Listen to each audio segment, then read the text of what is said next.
apa kabarnya nih? Aku harap semuanya baik-baik aja ya, dalam lindungan Tuhan, selalu sukacita dan damai sejahtera. Nah, aku mau ingatin lagi, Go Student Online Sharing ini ada di setiap hari Sabtu jam 3 sore di IG-nya Go Student dan juga di YouTube Go Bogor Online Service. Nah, sebelum kita mulai sharing kita, mari kita bersatu dalam doa.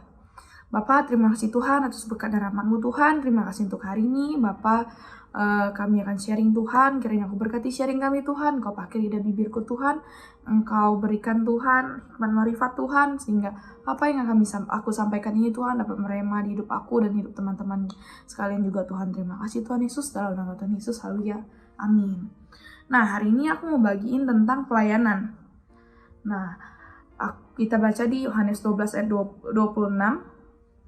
Barang siapa melayani aku, ia harus mengikut aku, dan di mana aku berada, di situ pelayananku akan berada. Barang siapa melayani aku, ia akan dihormati Bapa. Wow, hebat ya, ketika kita pelayanan, kita dihormati Bapa loh. Kayak ada suatu kesenangan atau kebanggaan diri sendiri dong kita sebagai pelayan Tuhan. Ketika kita melayani Tuhan, kita dihormati Tuhan loh.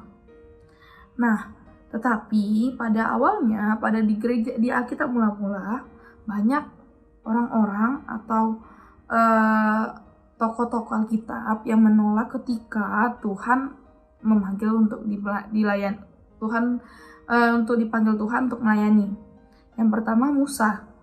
Musa ketika diajak Tuhan untuk melayani, Musa bilang, "Aku tak pandai berbicara Tuhan." Lalu kalau Yesaya bilang, "Bibirku penuh dengan kata-kata kotor." Lalu Yeremia bilang, "Saya masih terlalu muda." Sama kayak kita sekarangnya masih muda-muda nih. Lalu yang keempat, Yeskiel. Dia bilang, "Saya tidak tahan berdiri Tuhan." Nah, kenapa sih mereka menolak? Karena mereka sadar bahwa tanggung jawab mereka itu berat. Karena mereka itu membawa nama Tuhan. Jadi hidup mereka gak bisa basing-basing lagi, gak bisa sembarangan lagi. Tapi ketika kita tahu kalau kita tidak bisa, di 2 Korintus 12 ayat 9 Tuhan ada ngomong ke kita, ketika kita lemah, di situ kuasa Tuhan bekerja. Pelayanan itu bukan tentang bagaimana hebat dan kuat kita, tapi bagaimana sikap kita yang berserah dan rendah diri untuk melayani Tuhan. Jadi dalam pelayanan ini tidak ada yang besar, tidak ada yang kecil, tidak ada yang lebih tangguh, atau tidak ada yang lebih bisa, tidak ada yang lebih tidak bisa.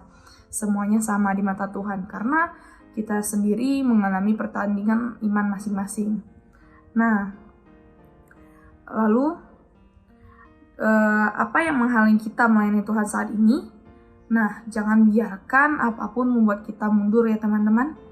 Jadi usahakan kita tetap on fire, tetap semangat melayani Tuhan. Kalau Tuhan sudah angkat hidup kita, maka seorang pun tidak akan dapat menolong kita, bahkan diri kita sendiri pun.